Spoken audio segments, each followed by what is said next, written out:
Welcome to this edition of the Boon of Wireless podcast, coming to you as always high above the streets in northern New Jersey at A&J Media. Yes, New Jersey.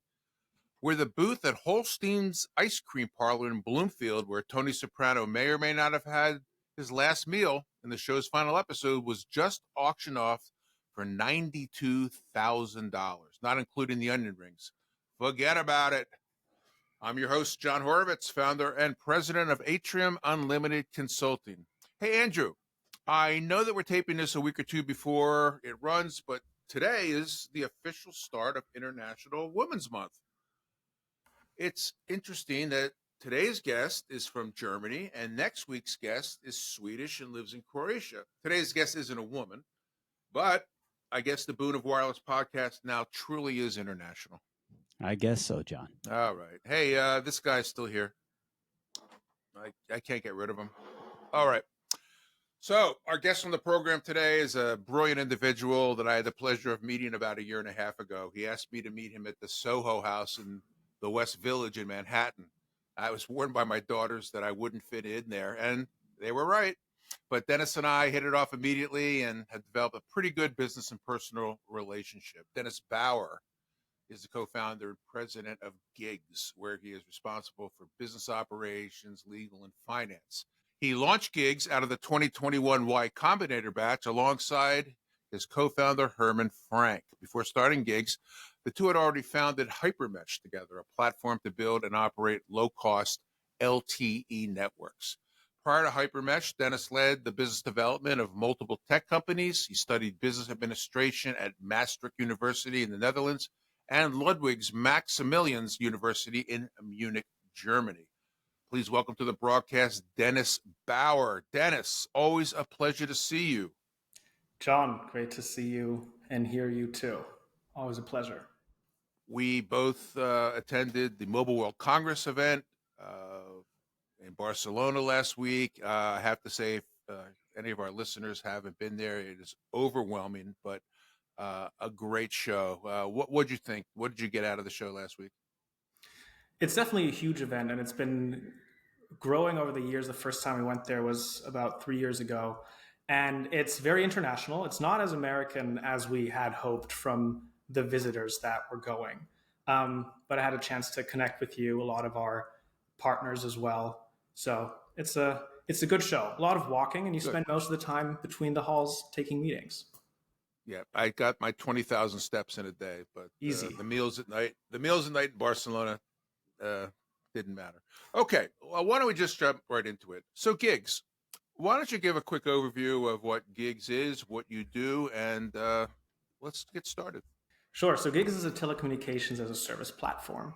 We combine everything from wholesale connectivity to all the different pieces that you need in order to launch an MVNO, from payments, from subscription management, so full BSS, OSS, to legal and compliance, to all the front-end applications that you need and your users need to have just a really great experience when they sign up and administer their phone plan.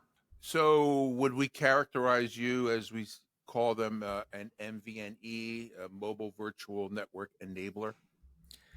You can. We don't love the comparison because I think we do a lot more than that.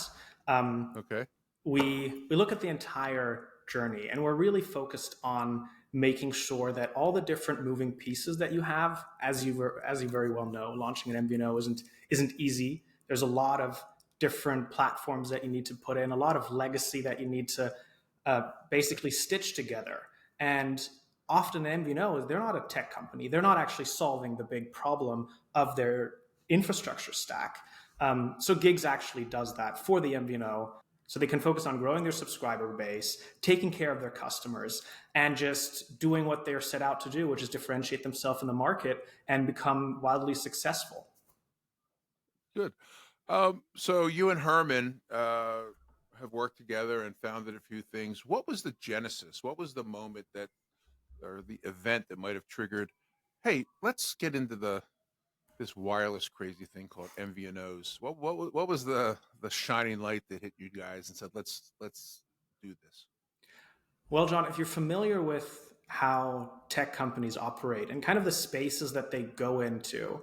Take Stripe, for example, AWS or Shopify. They look at these industries that are very fragmented, that need a lot of automation, and they build platforms that kind of tackle exactly those hard everyday problems.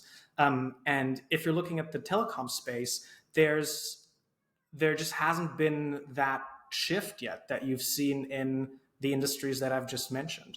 And you rightly said we were working on a company called Hypermesh before, where we were actually faced or confronted with exactly that problem. We were running around the city installing Wi-Fi routers in all the different retail stores and cafes in order to create a mesh network. And we had such high traction on that Wi-Fi network, and we were just baffled. Like, why are so many people logging into Wi-Fi? Don't they have like data of their own on their phone? Turns out they don't. Turns out they actually really appreciate getting more data, more access to internet. And we started thinking, well, if they're not close to a router, how could we maybe give them connectivity as well? Maybe we should sell them. And that was kind of 2018, 2019. eSIM was becoming more familiar to the market. Maybe we should sell them eSIMs. That was like the very first idea. And then we looked around, and it was incredibly hard, if not impossible, to actually source this.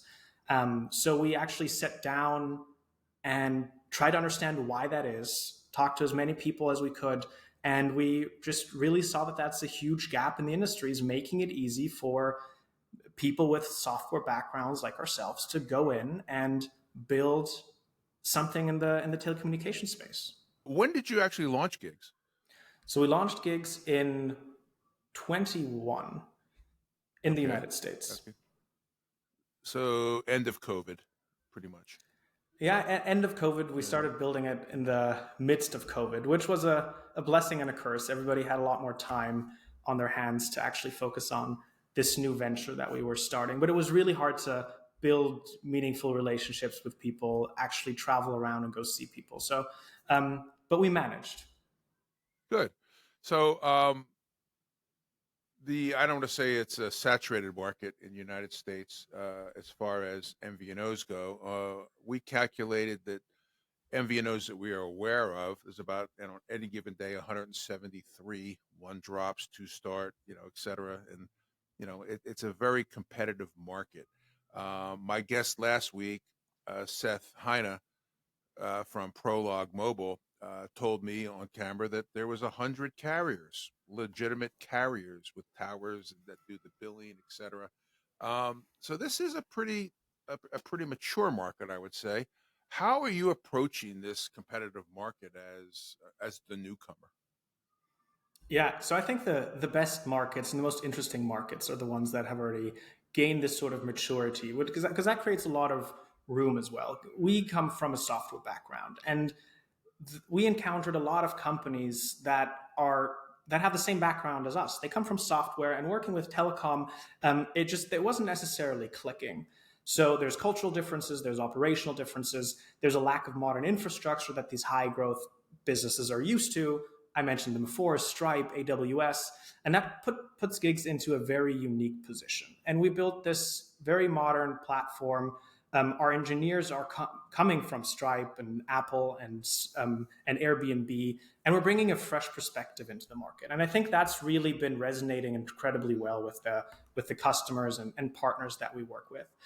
And if you look at that landscape that is very fragmented and needs basically stitching together and automation, that is where we really kind of found our sweet spot.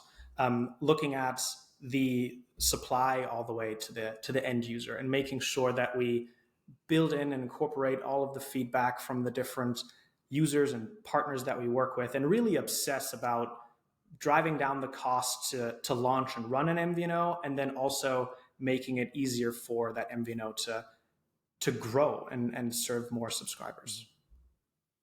All right, so I want to stay with innovation for a second, but you said that the feedback from your partners, what type of feedback have you received as you entered the market, both good and hopefully not bad? What are some of the things that when you came to market that you learned? One of the MNOs that we work with actually just very recently said that we're the ones actually building what everybody else is talking about. And that was, of course, to us very flattering, coming in from starting from where we are. And as I mentioned before, like, we're solving the technical headaches that these MVNOs are facing. And For example, what are some of the headaches? I'm sure I know them, but so some of our partners, before they switched to us, were managing 3 to 4 dashboards a day. Their payments, their billings, their MVNE dashboards, everything was not connected. They couldn't tell you usage, subscriptions that day, how the users are converting, everything, all the data sources were in different places. And it was really hard to actually respond to the business and actually focus on what you needed to do, because you were constantly faced with these limitations. And that's one of the things that our platform combines, because we make sure that every piece works together in harmony. so I don't want to step away from innovation, but talking to your team and knowing how gigs operates, were there some of the things that you brought to the market that some of your customers said, hey, that's nice, but we don't really need this. We need you to focus on these core items. Was there some of those things that you said, okay, we thought it was a great idea, let's put it in the parking lot bag and maybe bring it out later? There's more priorities that we have to solve for. Yeah, so I think the ideas are endless, and the opportunities that you could be building for. The way we've approached this and is very much focused on, we're building with and for our customers. So we built the very first version of our platform. The customer came to us and said, hey, well, I actually need a dashboard where I can do this in payments, or this with my devices, or this with the SIM cards, or I actually need to automate some of the porting parts. And we basically look at that. What does it take? That's a reasonable request. We're going to put it on the roadmap and we're going to develop it. So we're kind of shipping new products and features all the time. And that's really the beauty of it. Okay. As far as innovation, I think we both got bombarded in Mobile World Congress with AI and all the new fun things that are coming out. If someone said, I hate the term, the 30-second elevator pitch, that, gigs is known for innovating blank, how would you answer that? I think what we really focus on is basically giving the power back to the MVNO. And we're known for building very robust, very powerful dashboards, very powerful end user facing applications. And we're combining that with very, very solid infrastructure on top of the carrier. So we make it incredibly easy to get spun up. But I think the real work actually starts once you're up and running. And the cool parts happen is when you actually understand what this platform can now actually do. It's every MVNO is kind of investing most of their resources going from 0 to 1. You know this. It's like you go through the sourcing, you go through the negotiations, and you do the stitching together. And then once you get to 1, you're like, I have to launch now, but you actually haven't built a new product. It's just, like you said, you're 1 of 100. And we're focusing on taking you basically, we've already built 1, we've already probably reached 10. We're now allowing you to go from 10 to 100 by relying on our software or on our platform and the different products, and really innovating. How do you go to market? How do you reach customers? What applications and websites do you embed into to make this really seamless experience that you know from all the different tech products that you're maybe used to in your private life, but you kind of make those trade-offs when it comes to telecommunications, where you're like, my MVNO doesn't have to have that. Well, we believe it does. And that's where we try to be helpful. So you're more not just providing a service on your platform, you're actually consulting with the MVNOs and advising them on the paths to take that they may not have thought of? I think that's fair to say. We do that very much from a product-led perspective. So where our product engineering team are building a lot of new products. You mentioned AI. I think that was one of the big buzzwords at MWC, but everybody was almost more trying to figure out what they're going to do with this than actually have applications. And we've been building a lot of things around that as well when it comes to increasing sign-up rates, increasing retention, improving customer service, and kind of speed to resolve things beyond just having a very solid platform, also enriching that information. But ultimately, there's a lot of products that were already live, that we're launching, that we're incredibly excited about, that I think every MVNO should at least be looking at, or at least should be considering. A lot of people always say, I want to build Mint Mobile, and they kind of say, I want to have this really cheap price. But I think Mint Mobile is so much more than price. It's a great marketing engine, but they also have a fantastic application. They have a very good user journey. And I think we can deliver all of that already. And then on top of that, we've built a lot of tools to make sure that your distribution actually very nicely locks into this digital ecosystem that we're all living in. It's interesting because you mentioned Mint Mobile. The guest on the next episode, Ryan Reynolds. Ryan Reynolds. Oh yeah, Ryan's actually outside right now watching you, and to hone up on his visit. Yeah, Ryan, if you're out there, give us a shout. We'd love to have you on the podcast. Thank you. She wrote an article called the Mint Factor, and how everybody thinks that they can just get a celebrity. Now, there's been Ryan Reynolds' success story, Ted Danson with Consumer Cellular. I'm sure I'm missing others out there that have a very well-known spokesperson for them, the brand. But everybody wants to capture that genie in a bottle that Mint did so successfully. But it's not price that is driving the consumer. It is things. I deal with a lot of MVNOs and people that want to become MVNOs. And when they say we want to be the lowest price, I wish them best of luck, because you're not going to beat the incumbents out there that do offer the lowest price. So customers, in my mind, are looking for value. They're willing to pay.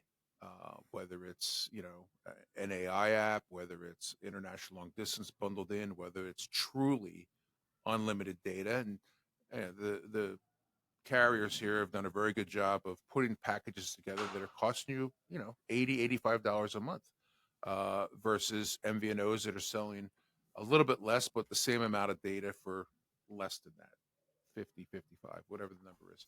So it's interesting that when we talk about innovation and what else, and I think that's, in my opinion, and I'd like to get your view, my opinion is that more and more things are going to be added to your basic talk, text, and data. Do you see that coming? I think that's one of the big hypotheses that we also drive at Gigs, is that you're able to bundle and embed the mobile service with the other products that you have. By making it programmable, that becomes very easy, because you don't have to go. And this is kind of, that touches upon the point of one of the things that we believe in and how distribution will work in the future, where right now you are very much focused on, you have a retail store, you have a website, and you're spending a lot of money on online marketing. And at the end of the day, that's what you're left with if you're looking at the current stack. We believe that if you can embed it into the applications, into the dashboards, and into the tools that consumers use every single day, together with the brands that they also already trust, with the brands that they love. And this can be an existing MVNO partnering with somebody else. I'm not saying it has to be a brand new brand. I just think that the pipes, or we believe that those pipes need to be set for you to be able to plug into that application and actually be checking out at the same time, not having to link out, go somewhere else, and have this very fragmented experience, which is where churn happens, and that's what we try to prevent. So you've been in business almost 4 years, July, I believe it is, and so happy early birthday on that. Are you happy with where Gigs is today in the U.S. market?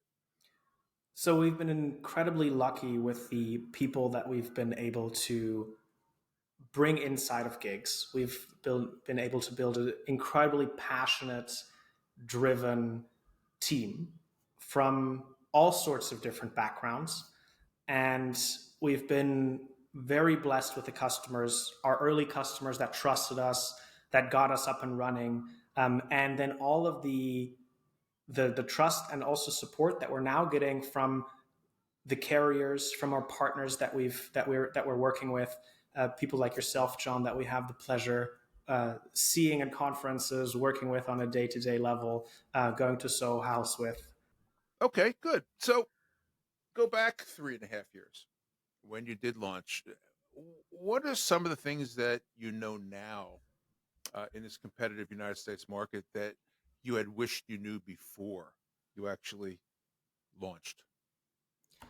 I think just how impactful the platform that Gigs is building will be, and how many things we uncover on a daily basis of opportunities that we can tap into to make the industry, to accelerate the industry.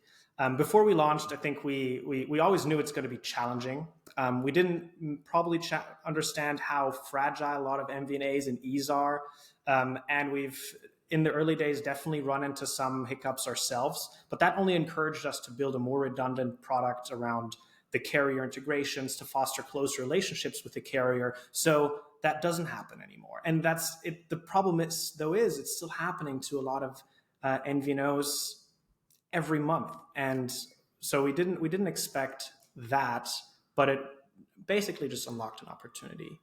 And I wouldn't have expected it to be this much fun. So we're building a lot of great relationships with people like yourself, collaborating on building the future of the space. And frankly, who would have known? Who would have known? Yep. You're absolutely right. I've seen a lot of changes in the industry in the last 30 plus years. And I guess we're now entering a new phase of the ease it is to get into the MVNO business. Yes, it's hard work. Yes, there's a financial commitment. Not everybody is going to have a Ryan Reynolds come on and say buy Mint and do it. But yeah, it's a great industry that it is not slowing down, and it is fun. It is fun. People ask me, John, when are you gonna take some time and play some golf? I say I love what I do. I love the wireless industry, and as do you, and as do a lot of the people that I deal with on a daily basis. So you're here now. You mentioned that you're going to be expanding now overseas. Um, Timing, plans. What can you share with us? How broad is the distribution going to be? Hopefully outside the U.S. And are you biting off more than you can chew by getting started here and then going across the pond? When we think about expanding, we do that very carefully, and we very much consider with what partner and with what network should we go into a new market, and take that very seriously. We have a team of very experienced operators that have built kind of payment platform expansions in the past, which is a similar beast. So feel very confident about that. And there really isn't a market that we would enter if we didn't already know that there was demand for it. Do you believe that more and more tech companies and non-traditional telecom companies will launch their own MVNOs in the U.S. months ahead? When I say non-traditional, not going all the way to IoT, but um, are you looking for those type of opportunities? So in general, and we touched on this earlier, the bundling and already having the customer relationship, already having the distribution is something very valuable in this space. And I think that frankly, launching an MVNO just wasn't possible before for a lot of the tech companies for the reasons that we mentioned before. Culturally, technically, it just wasn't very possible, and a modern platform like Gigs needed to exist for that to become true in the first place. So that is where we see kind of that industry moving. And if you look at kind of how industries like hardware, entertainment, and banking have been converging, take Google with the Pixel, YouTube, Google Pay, Apple iPhone, TV, Pay, Amazon, you name it, you're already seeing a lot of this merging of industries, and it just was never possible in telecommunications. We're building that platform. So I think unlocking those recurring revenue streams is incredibly interesting. Every CFO's dream. From a brand perspective, it can be super powerful, and from a customer stickiness perspective as well. So coming from that software background, yes, we believe that will be a thing, and we're basically working with both worlds, the MVNO world and the tech world, and I think they work very beautiful together. Nice. Yes. Yes.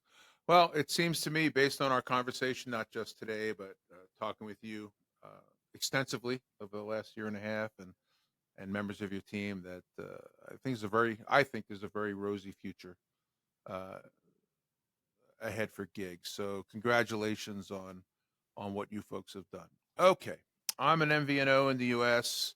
I need to get to the front of the class. I need to get my innovation and have a platform that does everything you said. How do I reach gigs? So I think the most important part is, and Peter mentioned it in your first pod as well, is it's expensive to start an MVNO. It's not necessary. It's not something that you just do on a whim. And there's a lot of people that think they can. We believe that you have to have a very solid go-to-market strategy. You have to have experience in actually going into a market that's very competitive. So there's a lot of ad spend out there. There's a lot of noise. You need to be able to break through that. And if you have that, you can reach out to your team. You can reach out to yourself, and then to us, and we'll kind of walk you through the opportunities, what our platform can do, and get you set up. Or even if you're already an existing MVNO, look at where are there opportunities that we can actually make your operations more efficient, save you money down the line, and also help your platform and your user base grow. I'm sold. Where do I go? Website, phone number, direct me. I want to call gigs immediately. Yeah, you can go to gigs.com. Gigs, gigs.com. And that's great. Dennis, love the conversation as always. Now, hopefully our listeners and the worldwide audience can see how we talk to each other and talk about ideas and put them to work, and have executable plans that are working for what I've seen so far with gigs in the U.S. And best of luck as you go international. I want to thank you for joining us on the podcast today. And folks, if you want to contact Dennis's team, it's gigs, gigs.com. Dennis, always a pleasure. An honor looking to forward be to here. seeing you on one of these coasts or at the next event that we're both going to. So thank you very much for coming on today. Thank you, John. Okay, that's going to do it for us. See you next time on the Boon of Wireless.